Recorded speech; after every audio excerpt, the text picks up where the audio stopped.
So I'm just going to be answering your questions. I'll start as I always do with questions I got in my DMs, in comments. A lot of times I feel like there's like themes, like a lot of people ask the same, just random people that don't even know each other. Some in my private practice, some just in the comments of like, it's about different things all the time, but we're going to go over a few different things. And one of them is, we know that narcissists always cheat. They always cheat. They always have extra supply. But also, people in these long term relationships with narcissists, they also cheat, not for the same reasons, not because they need extra supply and, as a way to torture who they're with, but just because, especially if you're in a marriage and you just feel like you can't leave immediately, um, just to feel some type of connection with someone to get your emotional and physical and psychological needs met. And like a lot of times, people that are in these situations with narcissists, they write me and they're like, is that bad? Like, well, they're cheating, so I can cheat too. Just like justify it, or they actually feel bad. Sometimes there's a little bit of revenge type of thing, but sometimes it's like, I just need to feel some type of love, and I can't, they feel like they can't divorce this person or, completely separate in this moment. So they cheat or have an outside relationship. And so I don't think that there's any, I mean, in general, I don't think guilt is a very efficient emotion. I think guilt and shame are used to control people, and they usually lead to a lot of fear based things. So I don't ever recommend feeling guilty, but I would recommend that as a way to be like, okay, I'm getting my needs met outside the relationship, or I'm thinking about it. And so, what needs and feelings do I have that aren't being met? And really looking at that, and really, when I do this work personally with one on one clients, it's like, can you look at that and decide that you're worthy of that, and it's okay to get that from a relationship, and that it's possible. A lot of people, more than I realize sometimes, don't feel like it's possible to get their needs met outside of a relationship, or the needs and like things that they want in a relationship. They're like, oh, because you've been in this scarcity mentality for so long, and the narcissist has maybe even brainwashed you or condition you to believe that you don't deserve those things. You're literally making a feast out of crumbs. They've been breadcrumbing you for so long that when you get a little crumb of something, you're making a feast out of those crumbs. So yes, you can get all of your needs, like whatever you want, need, and deserve, you should be able to have. And you deserve that. I always say that in my thing, like, you deserve a loving, safe, peaceful relationship where you can get your psychological, emotional, and physical needs met. And so when you are in a relationship with one of these toxic people, yes, it's very common for the other person to cheat. You know that they're cheating, but that's not why you're doing it. So I just want to say that it is common. You are seen and heard, and like these, a lot of times these people are in my DMs, asking me this and feel really guilty about it. And I just want to say that you don't need to feel guilty, but it is common, for these dynamics to occur. And so I'll do a little bit of announcements. So I've been talking about this. I think I'm going to do like a community on school. And so it'll just be a way for, you to connect with me like more directly. And then I'll have material on school that's just answering your questions. That'll be about relationships. And oh, thank you, Adam. And because everything I do is about rewiring the brain and just optimizing the human experience. So your health, wealth, relationships, everything is at its best. So even though I have a course and I do a lot of my content is about healing from toxic relationships, it's so because your relationships are a huge part of your life. And if you have good relationships in every area of your life, work, romantically, family, your relationships and who's closest to you directly determine the quality of your life. That's why I talk about relationships, not to focus on the narcissist or the toxic person. It's to increase your quality of life. So I would have stuff about relationships in the school community.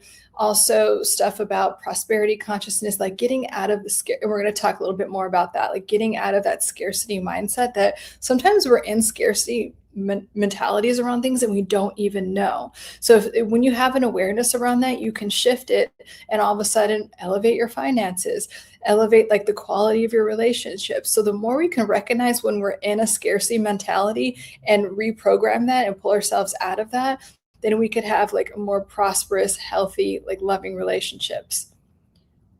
What do you mean by that, Adam? I talk about relationships and I give relationship advice. And I talk about what real intimacy and real love looks like, which a lot of people don't know. A lot of people, especially narcissists and people with personality disorders, they're terrified of intimacy because they'll feel too seen. It feels overwhelming to them and it's very threatening to them. Not that they can't experience it, they just refuse to sometimes, which is why a lot of them cheat and just do other things to really fracture any intimacy, and then they'll blame you for it. But they do things to trigger you, but a lot of it is cheating, so they don't really get too close to anyone. I mean, I've had clients, they're like, I didn't even know I was married to someone who had a family here and another family over there, because it's like they can't handle too much closeness. So it's very common. So anyway, the school community would have all of those things. And I do also have these requests for like, hey, can you do a video or just like a portion of videos that are about like toxic work environments and how to deal with toxic coworkers or bosses and everything. So in the school community, it would have just like sections. It would be like categorized really well. And then if you join the school community, you'd have like access to like talks like this, but it would be in Zoom, so it's more interactive. So anyway, that's just an idea, but like it would be free. And then if you want to do the courses and everything, you could take the courses or work with me personally. So let me know if you're interested in a school community. Another thing, I have like a scarcity part of my healing from toxic relationships course. There's a big portion of it that is about getting out of a scarcity mindset, and part of it's like directly related to money. And so let me know if you want me to like just have that as a separate course, because my course students are like, oh my God, this is amazing. The scarcity and like money mindset shift part of the course. So I can make that its own separate course if you guys would be interested in that. But it is part of the whole course. And what else did I have here? I'm going to talk more about triangulation. Let me see. What and how do you have and give a great? So Adam, to answer your question, there's a lot of layers to that. It's a pretty general question, like how to have healthy, I'm going to assume that like intimacy in terms of like actual real connection, because that's what I talk about. So within a safe relationship, a safe container in a relationship, it should just be the two of you when you're deciding to be in a like committed, healthy relationship. And so in this, speaking of triangulation, so what a lot of people do to not have as much intimacy, this is very common with narcissists, is that they will have someone else in the background, like another form of supply, but that's always kind of intruding in the relationship. Like you always feel compared to this person. And you're like, why is this person around? This is our relationship. Why are they constantly like, why do I feel like I have to compete with this other person if this is our relationship? That's how the triangulation starts. And then so the narcissist is having some type of inappropriate conversation and interaction with this other person that they're triangulating with, and you feel uneasy. It's not good for your nervous system, and you feel like you have to compete with this person.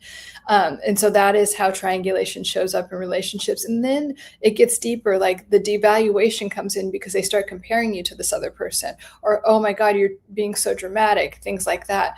And it's just kind of like, no, I just want a safe, like contained relationship. I'm not being dramatic. And so you're getting gaslit, and all of these things come up, and all of these things are to push intimacy away, even though it's being portrayed and you're being gaslit as like, oh, this is all your fault. So, but intimacy in healthy intimacy and relationships is this ever evolving thing. At first it's like, can I show up and be myself? Can I show this person all parts of myself? And then when you're in a long-term relationship, it's like, can I heal and evolve with this person, because relationships, real relationships beyond the superficial, like idealization, love bombing phase, where like honeymoon phase, like when you really get to know someone, conflict is going to come up, and conflict is natural and healthy, and it should lead to a deepening of intimacy. So you are in a place where you're safe enough to get triggered and let that person know that you're triggered, and you could have healthy conflict resolution from there. A lot of relationships fall apart because there's some type of conflict, and then people go like this. Instead of coming together, you temporarily separate, and then you come together, and you deepen the bond, and you feel safe, and you feel seen and heard in a way that you wouldn't in other relationships. But a lot of times people shy away from intimacy, and it really rots, it really corrodes the relationship. And I've mentioned this before, like when I dated a covert narcissist, which is just a narcissist, but they come off happy, and it's like they're the victim of some other of a narcissist, and they're just so wonderful and generous, but they're still narcissistic. And I remember saying, like, I was uncomfortable with something, a triangulation situation, and the covert narcissist was like, I'm not into this conversation. So we couldn't even talk about it. And I'm saying this because I know a lot of people, like a lot of you, are going through that, and like that's how it looks. I just want you to know that you're not alone. A lot of people also ask me, like, oh, have you been through this, or is this just like education, like erudite, like educate? And it's like, no, I have extensive knowledge in this. I have a master's degree in psychology, graduated at the top of my class. I have a ton of certifications, blah, blah, blah. But I've also been through this, like in my childhood, in a lot of my relationships, and healed from this. So it's both. I've been at ground zero with you guys. Let's see. Peter, I just started at like 6:05, so you're good. I'm good. It takes two to tango. However, how do you deal with a toxic relationship as both parties, assuming one is more of a reason for healing? I don't really understand that question, Peter. How do you deal with a toxic relationship as both parties, assuming one is more of a reason? I don't know what you mean by that, Peter. Can you write that question again, like more clearly?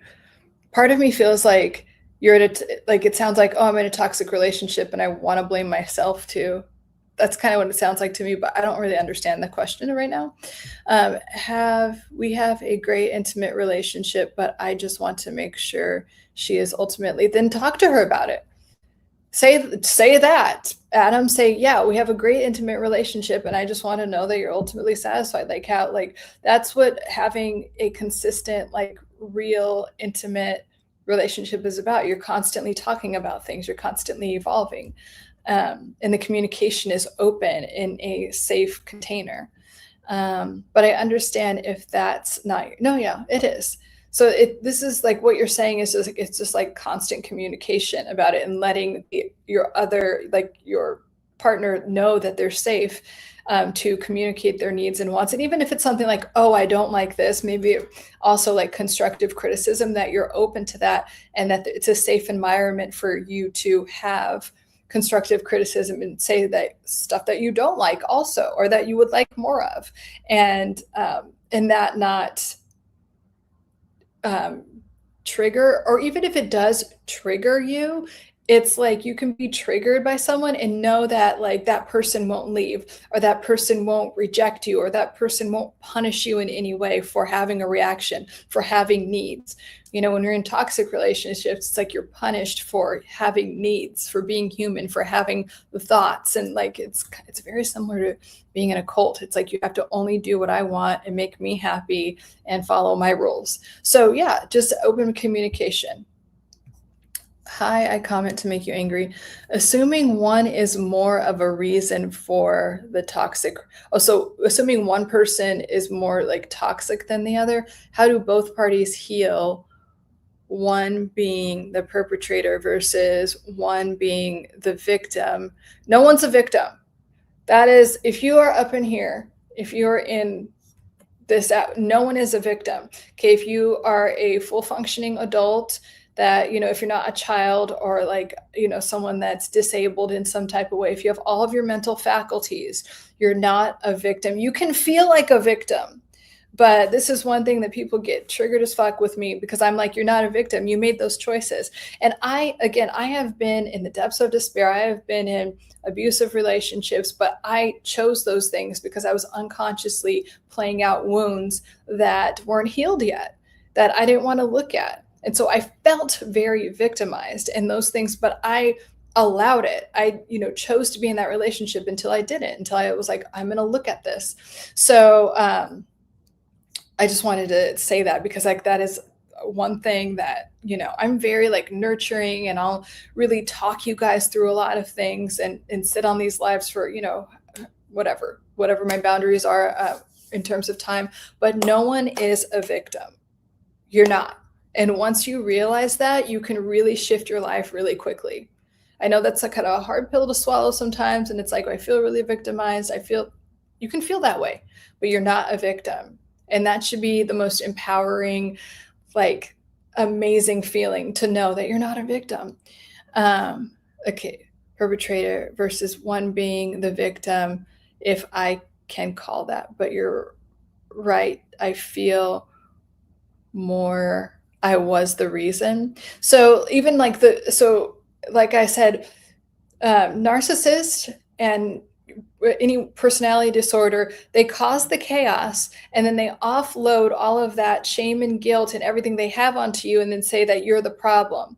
And then if you're like, oh, okay, I am, then you're perpetuating it, and I have been there. Trust me. Like, please don't be embarrassed if this is you. Like I tell this story about one of my exes that I call Angry Midget. He just wanted to like yell at me for something, and then like he was cheating, and then he was trying to accuse me of cheating, and he was like, he went and got my passport, and he was probably like traveling to see someone, so he went and got my passport, and he's like, you must have ripped out pages, which it's illegal to rip. And I'm like, I ripped out pages, sure. Like, I mean, just ridiculous things that I've been like, you know, I have a narcissistic mother. And like when I would talk, I'd be like, oh, yeah, sure. Let's just all, because you just want peace, and that's the thing they also try to bully you with. It's like, oh my God, I just want peace. So I'll just agree. And that is keeping the cycle of abuse going. So noticing that you're doing that and taking accountability and saying, like, you know what, I'm not going to do that anymore. I'm not going to keep the cycle of abuse going. So I make myself feel like a victim and they could dump all of their stuff on me. No. So, and also, Peter, it's not about one being more toxic than the other. Like, you focus on you. When you decide to heal from these relationships, you look at yourself and be like, okay, I have all of this going on that allowed me to attract this into my experience.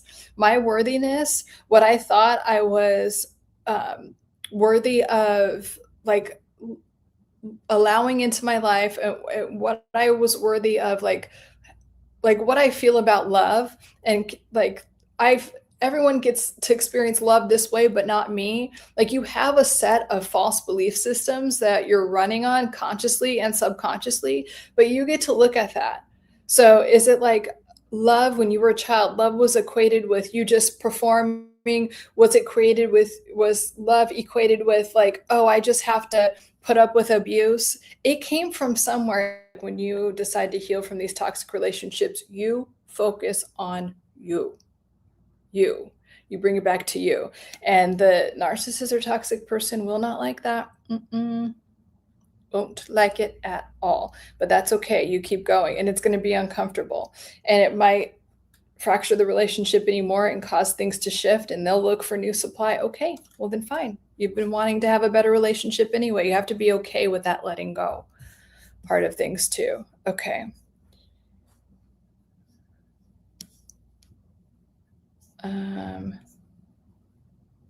That's what I get for dating short guys. Yes. Lesson learned.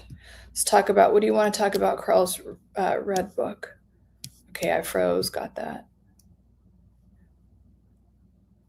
Okay. You said one party is more toxic versus the other. You said not no. I don't it's not about like a toxic measuring contest. It's kind of like it and why like are you trying to like blame yourself more or the other person? The idea is to bring all of the awareness and attention back to you so you can heal and be the highest and best version of themselves. So it's like of yourself. So why does it matter who's more toxic? That's like your brain or your inner critic trying to distract you from healing. It doesn't matter. You need to sit down and focus on here's what I want, need, and deserve out of relationships and work from there.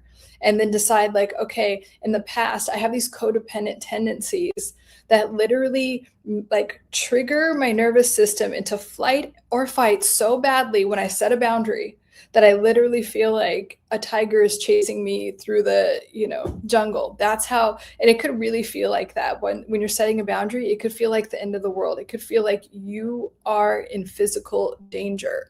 So we have to dismantle all of that and start with like basic, like, it's okay for me to get my needs met. It's okay for me to speak up when something isn't right. It's okay for me to not take this verbal abuse, whatever it is, whatever your boundaries are. You have to start somewhere.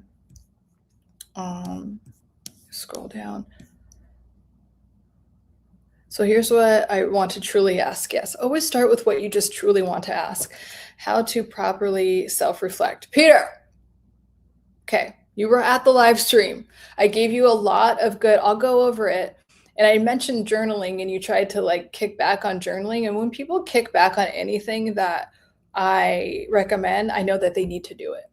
How do I properly self-reflect? You fucking self-reflect and it gets deeper and deeper and deeper and deeper.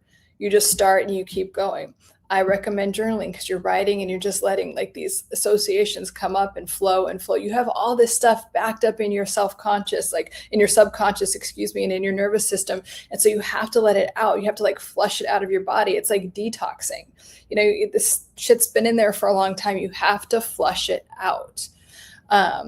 Looking back, I feel I don't do anything right. Okay, so again, let's start with that. Okay, I do things right. Like you have, Peter, you just have to decide.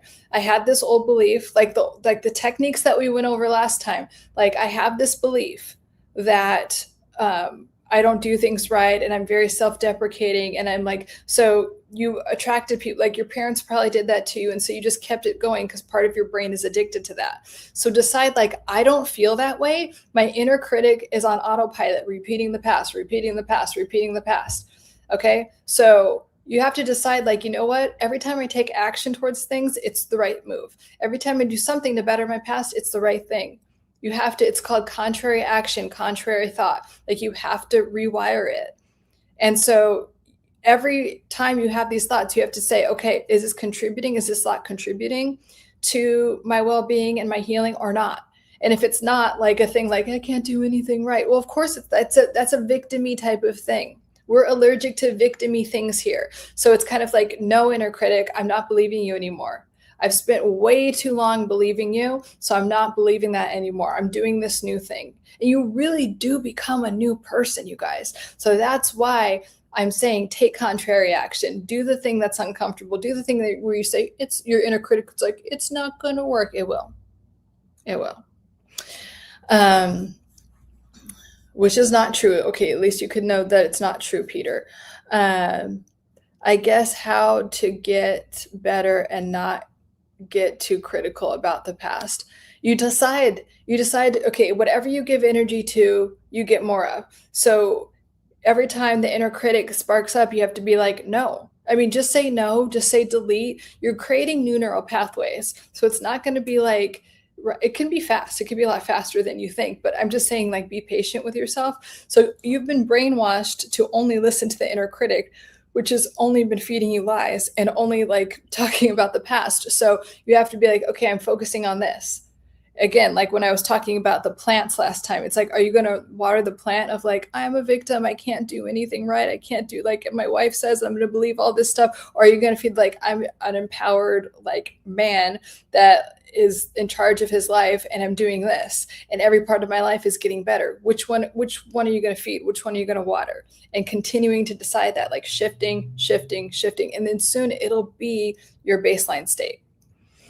Mike says my question was about your own existence, understanding human patterning, and to the nth degree, you see the incentives and motivations of most, if not all, people. Um, yeah, I mean, like that is my job, is to understand human behavior.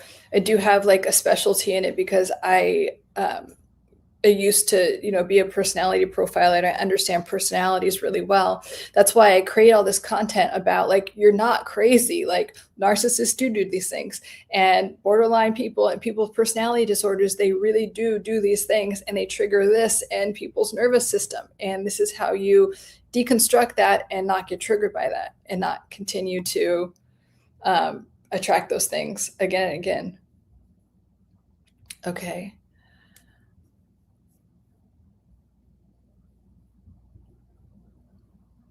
And you can understand your own patterning too by just being a little bit. This is also why journaling works really well, because you're like documenting yourself. You're literally documenting your life. And it's really nice, especially if you're someone that's hard on yourself. You could go back a month and be like, wow, like look at this progress I've made. And then, or a year. And then you could also call yourself out on like, you know what? I'm still with this one area, I'm still doing the same shit and I don't want to. You know what? It's really time to drop that old story. And I know it sounds easy, it sounds like whatever, but you can just decide to drop it. Again, decide means to cut off all possibilities. So you can decide, hey, I'm not this person anymore. I'm not a victim. I don't have any toxic relationships. I don't allow any toxic people who are just draining, right? They're just energy vampires. I just don't allow that anymore. It's just not part of my reality. And you could even take it a step like it never happened. Or you could use the I remember when technique. I remember when I would let people walk all over me or whatever it is. And now that's just not part of my reality. And it feels really nice. But it really is a decision.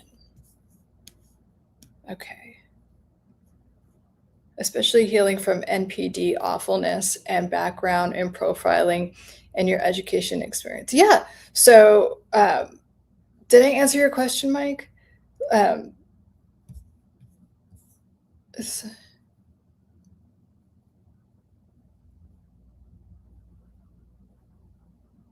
I mean, you're saying my own existence. Let me know. I mean, none of those sentences, like you didn't ask like a question, but I do have, an extensive education in this stuff, but also like I've been through it, like from childhood, then repeating, just like a lot of you, like repeating those unhealed wounds that I didn't even know. I'm like, oh my God, why is this happening again? This is just like, my toxic parents treat me. Like, why am I repeating these toxic dynamics in my relationships? This is so frustrating.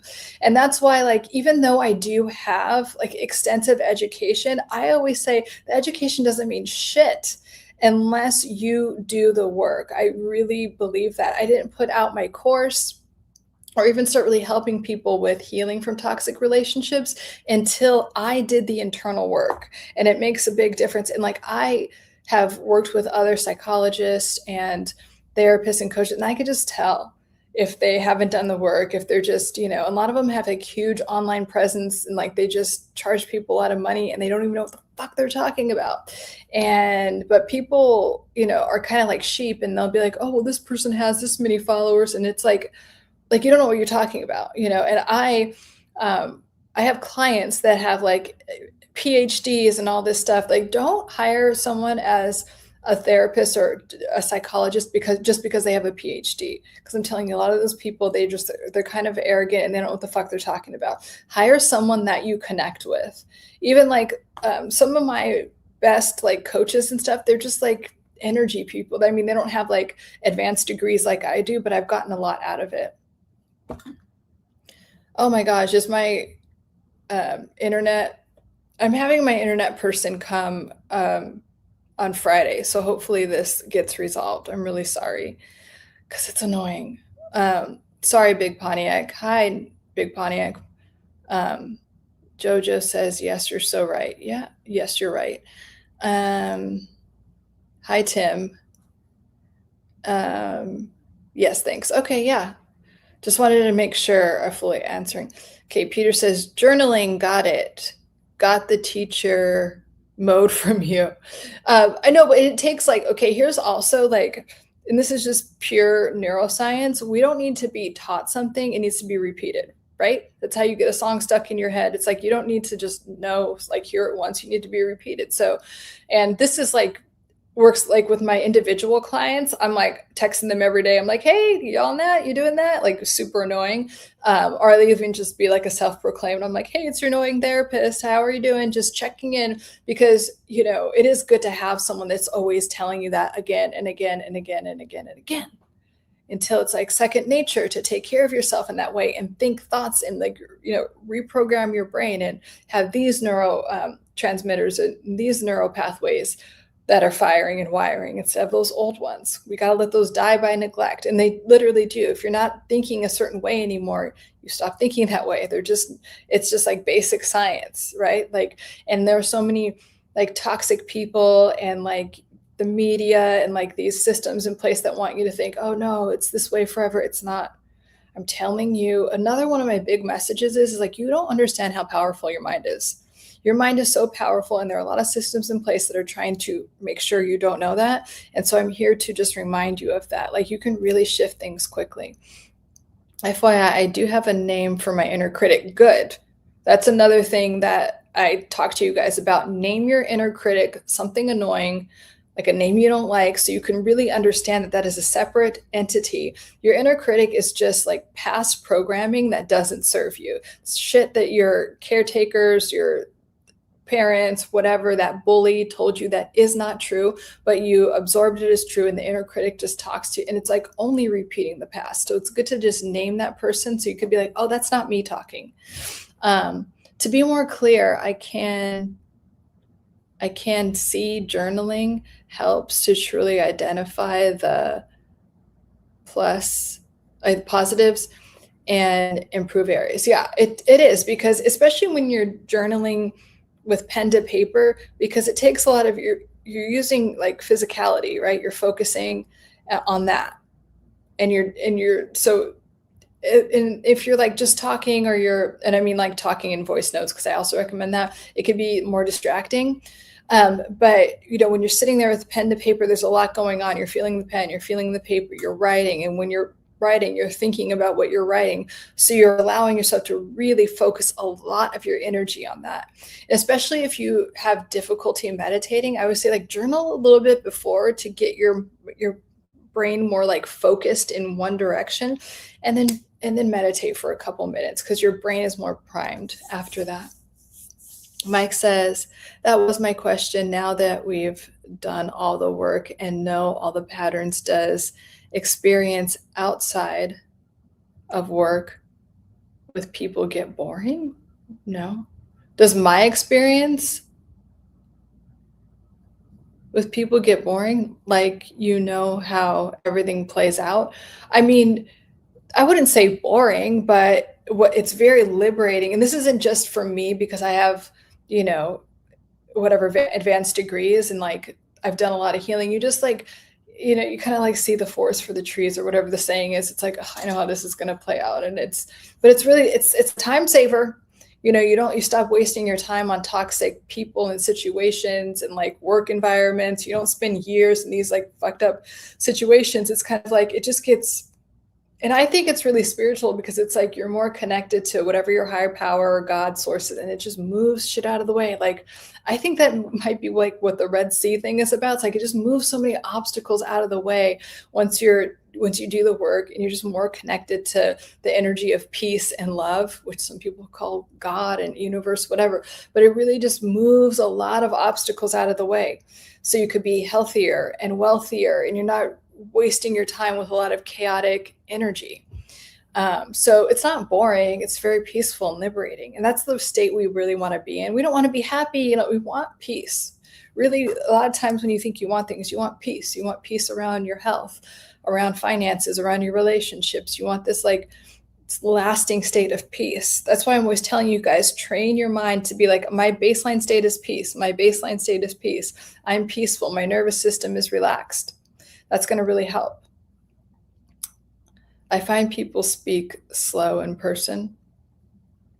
Oh, well, I'm sorry. I comment to make you angry. Yeah, some people, when people speak really slow, I'm like, bro, come on. Um, Matthew Jordan, hello, good evening. Hi. Mike, I see more room for peace and freedom. Yeah, that's what you want. Like, do you want all the chaos? And if you've noticed, and narcissists and people with personality disorders still tell you this, they're like, I love the chaos because that's really stopping. What does chaos do? It's a low vibrational energy that one makes them the center of everything and then distracts you from your goals, your health, your up, they're just draining the energy from you, right? You're probably not getting to bed on time. And it's just so when you do the work, you like really flush those people out of your life. And that's why I also was saying, like this is a victim free zone because I want to help people that want to help themselves and like not, I don't feed anyone's like addiction to victimhood. And that is a real addiction. I want to make that very clear. That is a real addiction that sometimes people aren't even aware that they have, like being addicted to victimhood, being addicted to sadness. I used to be addicted to sadness, like just, in case you feel embarrassed about that, you're not alone. But you can definitely overcome it. And it's very liberating. It's so liberating. Chaos is foolishness. Agreed, Matthew. Peter, last time you talked about one thing you continue to learn on a day-to-day is meditation. Yeah. I did the start stop exercise you suggested. Good. And any other activity apart from meditation that helps regulate the nervous system. I'm assuming that's what you're talking about because that's what meditation does. And meditation, it does a lot though, because it's also going to bring up to the surface, like I mentioned this last time, like things that you don't want to look at, but it's to digest them. It's to release them out of your nervous system. It's kind of like a teacher told me this one time when I was struggling with, I'm like, I don't want to look at that. The meditation, it's like your nervous system and your mind like has gas and it's like releasing that. It's like uncomfortable, but it like goes away. It doesn't last. So we have to let those things go. But in terms of other nervous system regulation techniques, there are so many. And it just depends on what you connect with. I talked about EFT tapping, which is when you tap like meridian points. Just look it up on YouTube because it's very simple. It just goes over certain things, but you talk about like what's bothering you, and then you just get really real about what's bothering you as you're tapping these meridian points. They also have apps for it. And then you like slowly change your mindset towards the solution that you want. That works for some people. You could also, if you like walking outside and like breathing and then, being grateful for things, that's an excellent, it's so simple, right? It doesn't cost a lot of money. You don't have to you don't have to buy an app or anything like that. I like certain apps, by the way, I'm just saying, but like, and it's been scientifically proven that being outside and walking does so much for the nervous system. And so we just overlook it because we want things to be complicated. So if you could just do that and be grateful for everything and notice, speaking of being in a prosperity mindset and getting out of a scarcity mindset, because a lot of healing is actually moving out of a scarcity mindset. Is like, look how abundant everything is. Look how amazing nature is and how prosperous and how like rich, like richly abundant everything is. How amazing. I'm reading this book called The Master Key, and the author, and it's like, it was written a while ago, but he is teaching people these things about manifestation that, are still not are still, being understood, and the sciences behind it and all that thing. But he was just like, nature is like ridiculously lavish. When I read that, I'm like, yeah, there's no like frugal, like it's just like creating and creating and creating, and there's more than enough. And like, everyone gets their needs met just by like existing. And it's just like this really amazing, like abundant ecosystem. If we could remember that our lives are like that. So, yeah, so there's a ton, Peter. If you go through my content, like on my shorts or on my TikToks, like almost every day, almost every video is about some type of technique to reprogram your brain, to regulate your nervous system. That is like what my whole channel is about, because if you can do that and rewire your brain, then you can get what you want out of life, right? We're just recalibrating here. Matthew says, "Do I believe in Jesus?" Yeah, like I do. I'm not like religious, but and especially when I read A Course in Miracles and did A Course in Miracles for the year, like, you know, some people call Jesus one thing in one spiritual practice, and in quantum physics it's called something else. So like when people talk about, yeah, absolutely. Um, okay, thank you, Big Pontiac. I just don't like that my picture's going in and out, so I'm gonna work on this. But I apologize. I take responsibility for that, even though it's my internet. Because I have my internet people out like all the time, so I'm a bit frustrated. Okay, I come to make you angry, not you. There's people whose thoughts and words. I feel like I talk too fast sometimes. Thoughts and words either can't keep up or don't match. You can see them thinking milliseconds or, oh yeah, I know. It is. And some people just like, brains compute slower. Sometimes people have, overload, processing overload when they're talking. And that's kind of like more of a neurological, neurodivergent issue. So, um, and then some people have it when they're nervous. That's the thing too. They just slow their talking down because they're actually really self-conscious and nervous. So if I can tell that that's the case, I just try to be really warm and, kind, and like let them know that I'm listening, and, there's something to be nervous about. I'm getting better at active listening. It's tough. Yeah, active listening is tough sometimes because a lot of people are waiting for their turn to talk, or a lot of people, I'm not saying this is you, but I'm just saying a lot of people feel like they only have a sense of worth if they're displaying like how smart they are or what they know or what, like, instead of it being like a synergistic thing, like, oh, we're having this conversation, or, oh, I'm holding space for this person. People can really tell if you're actually listening and holding space it without, it's just a nervous system thing. Like, we have these primitive parts of our nervous system, and it's like two people can like be the same body position, because there's a lot of stuff about body language, same everything, same eye contact, but there's something the nervous system can detect when you're actually listening and actually holding space for someone. And it just, people just know. And I get comments a lot, like especially with when people take my course, because I still interact with people in my course, and then when people, my one-on-one clients, they're like, "You're really listening, and I could tell that you really care." And it's sad because they're like surprised almost, and they've worked with other people. They're like, "That's not always the case," which is sad. Matthew, thank you. You're welcome. You seem really at peace. I really am at peace, and I want that for you guys. I really want that for you guys. And that's why I talk about it. That's why I give you these techniques. That's why I hold this space for you, because I want you to have that in your life and please just start telling yourself, my baseline state is peace. When you have a baseline state of peace, your health obviously gets better, your mental health, your mental and emotional and physical health get better. You're in a more creative space. You're just like in a flow state, like that book. Here it is, Flow. It's a good book, but it just allows life to work in your favor so much better. And I talk about,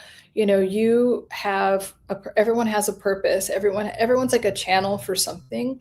And so when you're in a state of peace, you're open to that. Like, a lot of creatives or people talk about that. They're like, "Oh my God, the idea came to me. I gotta like, I'm just a channel for it right now." But when you're in a state of peace, that can happen a lot better. Peter, how do you deal with people in any form of relationship in real time? You work on yourself first. Certain triggers go away. And then saying, how do I deal with people? I mean, deal with what situation? Like, what does that mean? I, but, and this is also like self-concept work, which is important. Like, how do you view yourself? I don't view myself as someone that needs to deal with someone. I interact with people. I help people heal. I help people grow. Um, I want you to be like the best version of yourself, but like, I don't I don't feel like I'm like dealing with people. I feel like I try to hold space for people and help them be the highest and best version of themselves. And every time I say highest and best version of themselves, they're like, "You smoking weed?" I'm like, "No." Or they're like, "I could just get like a fucking joint if I want to be the highest version of my." So I'm not talking. I mean like operating at the highest frequency, because just in case you were thinking about leaving that comment. Um, I want to be true to myself, but then worried if it will be too blunt for the other person. Again, Peter, bring the awareness back to yourself, because it's still that codependent stuff. Do you see how it continues to show up? Oh, like, what if, da, da, da, and I can't do this. I have to shrink myself down for, why would you shrink yourself down for someone else? And I'm not talking about being like actually rude, like, you don't need to walk up to a fat person and tell them that they're fat. They probably know they're fat. Like, what common decency, and I'm not going to talk to you about what manners are, because you know what actual good manners are. So if you're worried about that, you're either surrounding yourself with people that are narcissistic and everything you say triggers them, or like you're just, and it sounds like it could be both, but it definitely sounds like, oh, I can't be, like the inner critic's going like, oh, now I can't be myself, and now I have to shrink myself down because it'll be too much for everyone. If it's too much for someone, who cares? Like, again, this abandonment wound that's there. I would also, Peter, look up anxious attachment. I have some stuff on it, and then decide to release your anxious attachment, because that's what's underneath a lot of this, like, I'm scared, victim-y type of stuff, is the anxious attachment. So that gets to be healed. Jojo, I have 2 kids that are minors. What can I say to them when they ask what really happened between mom and I? I don't want to tell them what she did. I should, but I don't want to. Yeah, when they're minors, like that's something to do when they're adults. And a lot of times narcissists, what they also do is weaponize the children. And so there are diplomatic ways without saying like the details, but I do actually recommend going over the details, because kids are, they're, especially when they have a narcissistic parent, they're usually a little bit controlled by that parent, because they're scared, and like kids want to feel safe. Kids will do things like against their nature to feel safe, which is sad. And it's sad that narcissists would want to weaponize that. So I feel for you, Jojo. And so you can say something in a more diplomatic way. Like we had different opinions about what we wanted out of our relationship. We had different, if they're asking you specific, like mom said this, what do you think about that? Then I would be more direct. But it's kind of hard to answer like so generally, because like when I'm working with my clients, like I give them a very specific script to their specific situation. But I mean, definitely don't ignore it, but like say like we just decided that it's better if we live separately because we weren't getting along, because we wanted different things from our relationship. And you can get like a little bit more specific, but I wouldn't be like, yeah, she cheated on me with like this. Not right now, not when they're still minors, but when they're adults, yes. I think it's absolutely okay for them to know that. But, and also my other question is, because this is what I do with my individual clients, are your kids in therapy? And if your kids are in therapy, are you asking the therapist, because like everyone has to be on the same page, I mean you and your children, and so if the children are in therapy, I would definitely ask their therapist, and so everyone has the same story, because the narcissist is going to tell a very different story that makes her look like the victim. And that's another thing I would tell the kids when they're minors. It's like, no one's the victim. We both did things, and maybe your mom doesn't want to take responsibility for that. And you can even say like, that's one of the reasons that we're not together right now, is because, she didn't want to take responsibility for those things, but we're both, and just let them know that that's a normal part of being in a dynamic, is that you always take responsibility for your behavior. And we weren't able to do that. And so, but yeah, I would also like create a script with the therapist. And also like if your kids aren't in therapy, get them in therapy. Hopefully the therapist can work, like one therapist who's good at what they do can work with both children and get everyone on the same page with you. It's really important. I think it's a really important investment to make when you're dealing with a narcissistic parent with minors. And they'll figure it out. Like adult children will figure it out. Or the blinders lift if they even have blinders. I don't, because I don't know the specifics of everything.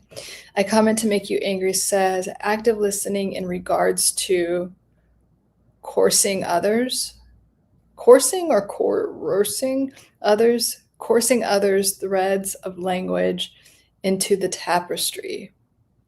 I have a habit of spacing and leading. I kind of think I know what you mean, but I don't know why I'm randomly remembering this, but Robert Greene, I think it's because he says it so eloquently, and it's in Powers of Seduction, his book called Powers of Seduction. But he was just like, you draw people in and you get people to like you. He's like, enter their soul. And I thought that was a good way to put it. I mean, I call it like creating a container for someone, but when you enter someone's soul, you you're not worried about you and your opinion and like how smart you look and all of this information that you have. You enter their soul and you understand them and what they're trying to say and what their dreams are and whatever they're trying to communicate to you. You will get people to that, and that's actually active listening, but you will get people to bond with you and like you if that's what you're trying to do. But that is active listening. It's just to be completely present.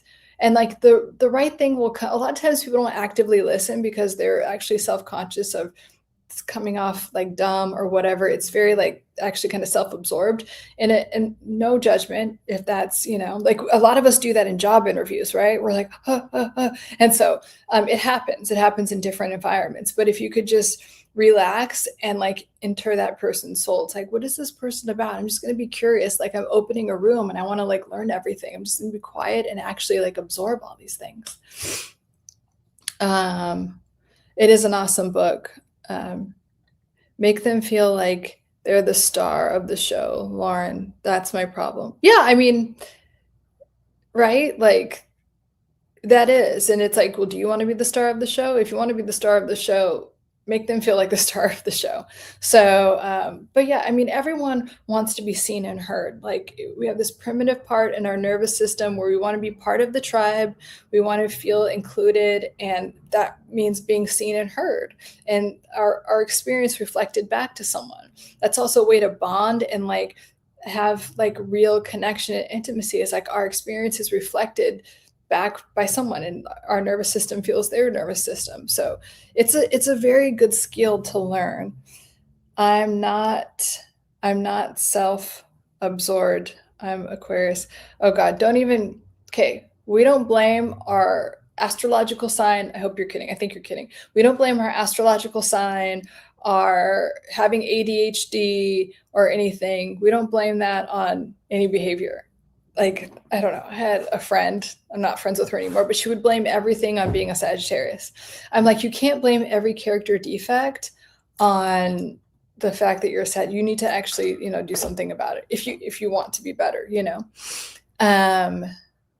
Picture on my end is clear. Thanks, Jojo. Let me scroll up. Okay. Yeah. Okay. Peter says, yeah, I got it. I wasn't talking about good manners. I figured. I just wanted to make sure. The codependency, that's what it is. The codependency and the inner critic is something I need to focus on. And it's just like, it's like healing, it's releasing it, right? Like we talk about in letting go, or when I was talking about that book, it's like, I have these tendencies and they're survival tendencies. I don't want you in survival mode anymore. Okay, you needed to do that when you were a child to literally survive. Now I want you to thrive. So we have to let go of the survival mode of like, oh, I'm going to be small. I'm going to not get my needs met. And I think that person will like me more if I don't get my needs met, right? We're letting that go. Got it. Random question. Your thoughts on stoicism. I like all the philosophy of Stoicism. It's a lot about like I'm taking responsibility for my life. Like Ryan Holiday is one of my favorite authors when it comes to this because I just love how palatable all of his books are, how he brings his life into it, and then he really understands Stoicism and you could tell that he has such a passion for it. And I love people like that. And when people have a passion for something, it just it makes everything better. You know, it makes everything like you just connect with the work so much better. Whereas when someone's just like, oh, look at all this stuff I know. So stoicism and like cognitive behavioral psychology are very connected. It's like, okay, here's a problem. I'm going to take full accountability for it and I'm going to make these behavior modifications. So I think that there's a lot of wisdom to stoicism. And if that's something that connects with you, like bring it in. But I would definitely, Peter, after you finish letting go, read Ryan Holiday's books, whichever one, like look at them and just see which one you're drawn to first. But I mean, those books, I just can't say enough about them. Let's see, Mike, Robert Greene feels like a walking goal to me. I don't know why. I know his books help people navigate power dynamics, etc.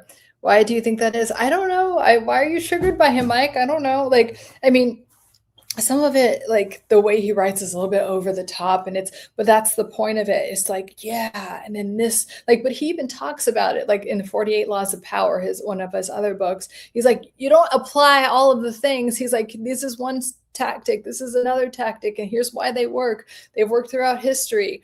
But I think that people take his stuff, like, I don't want to say too literally, but like, you don't apply everything all at once, but it's just these facets of human nature that he's trying to educate you about through his work. And you don't have to, like, I don't agree with 100% of everything that he says, but I do think that there are certain things that are very helpful to understand. And he writes them in a way that's like palatable to the average person.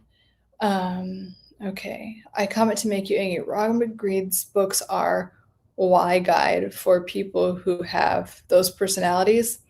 I don't know. It depends on which one you're reading.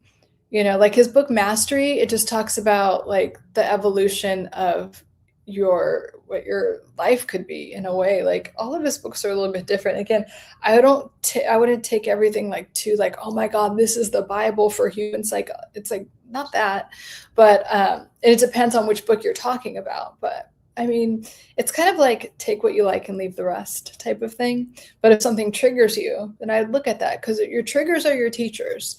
So if something's triggering you, it might be worth, hey, why is it triggering? Because again, our baseline state is peace. So if something's bumping us out of that, it's like, why? Let's look at that. I comment to make you, oh wait, hold on. I missed one. Peter, I need, the obstacles away is my favorite one personally. Yeah.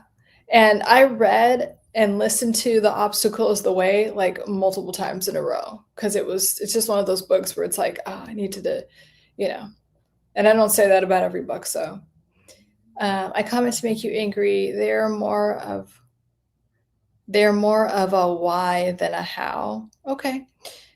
Marcus Aurelius Meditations is, yeah, that's a great one. Check out Machiavelli. Yeah. Yeah. So, yeah, Machiavelli, again, like these Stoic works can help formulate you, like your actual sense of identity and like what your self concept is. Because that's what we want. We want a strong self concept that's rooted in like peace and just really knowing who you are, not like, oh, I'm going to shrink like not a reactive thing. Like, oh, if this person does this, then I'm going to do this. It's kind of like, no, I am this. I am intelligent. I am confident. Whatever you're working towards in your, you know, like for me, it's like, I'm a therapist and I want to help as many people as I can be literally like the best, most optimized version of themselves. That is my focus. So, you know, being very strong and having a strong sense of self and strong self-concept is going to get you really far. A positive self-concept, right? A self-concept that serves you, not like, oh, I suck and I can't do anything right. Those are just old negative beliefs that someone taught you that you started to believe were true. Not talking about that. Um, okay, I think I went over all my notes. In the beginning, I was saying that I'm going to start a school community, SKOOL. If you're not familiar with that app, but it's just an app that where like people can put all of their work, and it's like really organized. Like, okay, if you want to focus on relationships, if you want to focus on um, my other course is on imposter syndrome and getting past all of those. Peter, that actually might be a good course for you, my imposter syndrome course, because it helps get rid of those like self-defeating thoughts, because it's really imposter syndrome is like a is an anxious it's on the anxious spectrum of like, oh my god, I really feel like I'm going to be exposed as a fraud and I suck and all of these things. And like there's a direct correlation between people having success and having more and more imposter syndrome.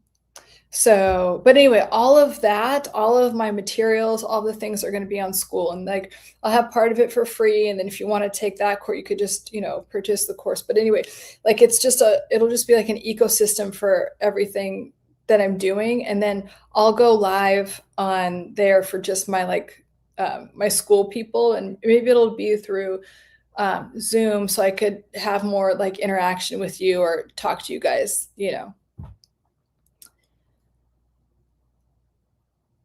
Peter, that's a Peter course. Let's see. Mike says, will you give a 5-minute top down overview on spiral dynamics? If that is yeah, actually, I should do a video on spiral dynamics. But so spiral dynamics, it's deep. It's like there's a lot to it, but to talk about it in general. So Maslow, who wrote the hierarchy, Maslow's hierarchy of needs, it's like a little pyramid that's very common. You might have learned it in school. And the baseline is like food and shelter and breathing, right? That's to survive. Like you need that. There's survival stuff. And then up one is relationships and community. And then above that is like accolades, all the way up to the top, which is like spiritual, like being connected to God, or a sense of. That's why I was saying in like last live stream, when people were like putting down, like thinking I was being religious or not understanding what Carl Jung is talking about, how everything is solved or manifested on the energetic spiritual plane. Like you might not get it. Like you're not at that level of consciousness. And I'm not trying to put anyone down. I'm not trying to sound like all elevated or whatever, but we're at different phases in our evolution, and that's okay. I really don't mean it in this like demeaning way. I mean it like we're all always evolving. So anyway, Maslow did that. Okay. And then his buddy, I think they're both in grad school, or they were both like teachers at a university. His buddy, and I can't remember the buddy's name, invented spiral dynamics first. And like Maslow made it like a way easier, simplified version for us to understand. But spiral dynamics is like there are these people, and it's also a pyramid. It's super interesting. I would just Google it, but like after to keep learning about it, because I'm still always learning about it because there's like so many layers to it. But he wrote like that everyone is at these different levels of consciousness, right? And so some people, and they're all, he color coded it, and the colors don't really mean anything. And you don't want the brain to like associate them with anything, but like the yellow people are at this stage, and like these people are at like, so for instance, like the beige people are kind of like living in the jungle, and they're just very at peace, and they're very spiritual and all of these things. And then like the green people are like the Epstein files people, like, and they're operating this, and they get power this way, and they see the world this way. And then the red people see the world, but anyway, they're all just labeled. He just has them color coded. The colors don't mean anything.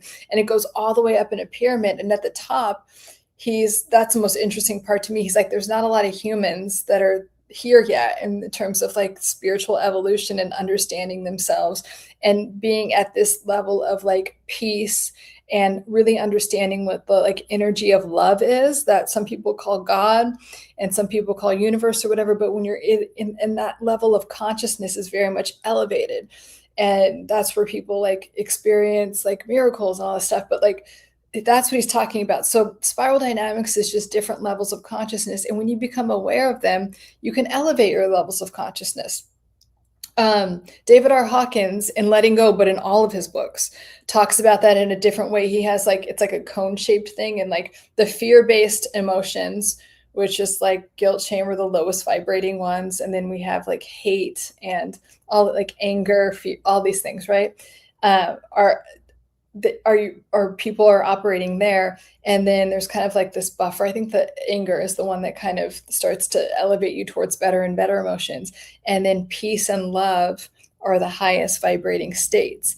And so it's kind of like David R. Hawkins talks about it in the same way, like, can you elevate up that scale? And yes, you might have something that puts you in like such a deep state of grief, and then anger, right? Because we, all the emotions that are associated with anger, right?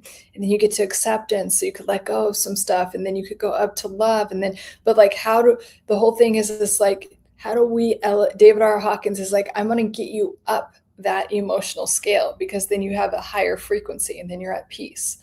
So that's essentially what spiral dynamics is about. It's about different levels of consciousness. And when I do executive coaching, I work with executives sometimes, and like at the C-suite level, like I'll work with people that are managers, or just people that are helping with teams, or actual CEOs. Like it's usually C-suite level people, but I'll tell them about spiral dynamics, because I'm like, people are at different levels of consciousness. So you want this person to think like this person over here, and there's a disconnect, and here's how to connect it. And so understanding how people are at different levels of consciousness will help you speak their language to them, so you can get the work done that you need to get done, or you cannot get so triggered or feel so intolerant to certain people as well.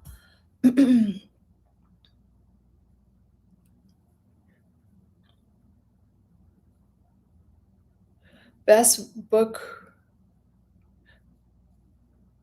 best book recommendation for the subject matter I got, for spiral dynamics, there's not that many books on it, so I would just, if anything, I got a few Audible credits I need to use. So there's one that's just called Spiral Dynamics, and I think I have it right. I don't know where it is, but I have it like somewhere. I'll make a video on it. But yeah, it's by the author, and there aren't that many books on it. And I haven't checked in a few years, but since I have checked, there aren't that many books. So I would just find one the one that's called Spiral Dynamics. It has a lot of, or has like the most reviews. Start with that one to learn more about it. And then also like learn about Maslow's thing, because Maslow's hierarchy of needs does mirror that. It's just more simplified, which I think is great.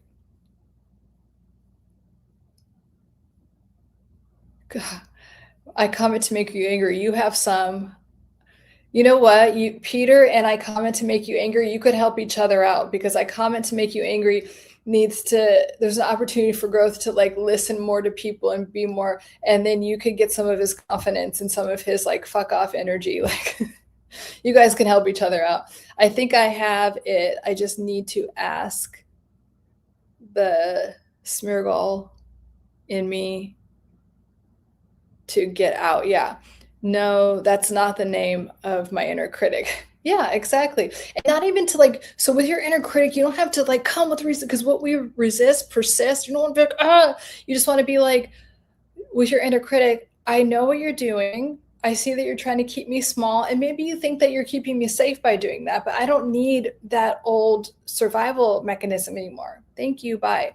Not like, I'm going to shut that off and numb out, and no, because we don't want to do that. So it's like just shifting out of that resistance, like type of thing. Like, don't tense up, relax, and be like, again, that state of peace, like, nah, I don't need that. It's kind of like if someone were to say to me, you are an obese redhead, I would be like, no, I'm not. And I'm not really triggered by that, because I could stay in my state of peace. Because it's like if my inner critic tried to say that to me, I'd be like, that's so dumb, like not true. So you want to be like that about these things that used to trigger you when your inner critic. So if I read all the Hawkins books, there is a rather large overlap. So if I read all yeah, I mean, my favorite one is Letting Go. And then if you're going to read any of David R. Hawkins because he has a lot of them and there is a lot of overlap. And he does that on purpose because, again, like I was saying, it's to have things on repeat. You don't need to learn something, you need to have it repeated to you over and over again until it's incorporated into your nervous system and being. But if you're going to read 2 of Dr. David R. Hawkins' books, I would read Letting Go and I would read Power versus Force in that order. Comment to make you, I just bugging you, baby. That got a buddy, sorry. That I've always been that guy who gets people out of their shell. No, it's nice. Oops. I didn't mean to hide that. Yeah. Okay. Gets people out of their shell. Nice. I tell them it's not cocky, it's confidence. They see what the difference. Confidence can be backed up, and it is something that people feel in their nervous system. Like when you're actually confidence is a drug that people love. When you are actually confident, you don't have to say anything. People just know. We know it in our nervous systems, and people are very drawn to it. So when you come from that place, and again, confidence has a lot of peace attached to it. I don't really care what people think. I'm just here to enjoy myself. I'm here to bring value to people, and that's all I care about. I'm here to live my life and enjoy my life and, connect with people, all the things. It's not like I have something to prove. I have It's like that's cocky or arrogance. Arrogance is very repulsive. So when we're just confident, people are like, oh, give me some of that. Love or above. I don't know what that means. Big Pontiac, love or above. Did I miss something? I don't think so. Big Pontiac, 7 people in, give a like. Oh, you're sweet. Thank you, Big Pontiac. I comment to make you angry. The world consists of rabbits, wolves, and okay, yeah. That's your worldview. You're entitled to it. I'm here because I highly respect this girl. Thank you. Thank you so much. And I love holding space for you guys. I really do. And I like conversing with you in this way. I just want to converse. Yeah, exactly. So no, I appreciate it. I appreciate it. To Lauren's point, let's do a Freaky Friday thing. Oh, I comment to make you angry. Yeah. Yeah, you guys can switch roles. No, I mean, we're all here to learn from each other, right? And I also think because I'm a big believer that we attract everything into our experience. So sometimes the thing that you need to hear is reflected in someone else. And it's like, or the thing that you want to be, do, or have is reflected in that other person. It's like, okay, if that person can have that, then I can have that. So I really don't think anything is by coincidence. So I'm glad you guys connected in that way. But so I'm going to wrap up, you guys. Great chat. And on this one, I didn't have you could see it from the beginning. I didn't have a ton of other questions. So it was nice to just chat with you guys. Again, if you follow me on TikTok or Instagram and have a question that you want me, or if you're seeing this later and you have a question that you want me to answer on one of these live streams, send it to me on Instagram or TikTok, and I will, I'll do it again here. You're welcome, Mike. And I'll repeat it because if you have that question, other people do. That's the other reason I love holding space for you guys. It's one, you're not alone. That's also why I tell you about my background too. It's you might feel embarrassed or ashamed. Please don't. You're not alone. Other people have been through this, and I want you to know that. And you can, I've gotten through so much. If I can do it, you can. I promise you that. So, but it's also to know, it's oh my God, I've had the same exact thing. You're not alone. And we are all evolving and healing together. Thanks. Peter says, thanks so much. Always appreciated. We'll continue to keep everyone posted on. Yes, please continue to keep us posted on your healing journey. Let me know next time I see you on a live stream. Let me know how the journaling's going and everything else. I want to hear about it. I comment to make you angry. You're awesome, Lauren. Thank you. Later, Peter. Later, you guys. You guys are awesome. Thank you so much. Love hanging with you guys. Excellent questions. And I'll see you on the next live stream, which will be Sunday for Soothing Sundays. I'll talk to you guys later. Love you guys.